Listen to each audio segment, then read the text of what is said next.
mendapatkan khusyuk. Saya pun bukan khusyuk pun tuan-tuan kan, tapi ulama ajar dan kita selalu buat, kita amalkan benda ni. Saya sebut dua je kan tuan-tuan, dia ada 5, 6, dua je yang paling tinggi sekali.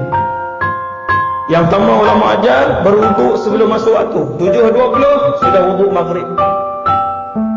Kalau asar 4.45, 4.30 sudah berwuduk untuk asar.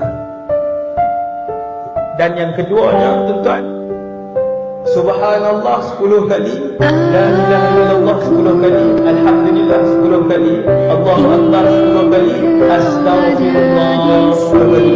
5. Kemudian baru salat. InsyaAllah Allah akan mengalirkan air mata ni. Kita merasa duduk di satu alam lain. Bila Tuhan keluar air mata ni, mengalir air mata ni, waktu tu berasa kena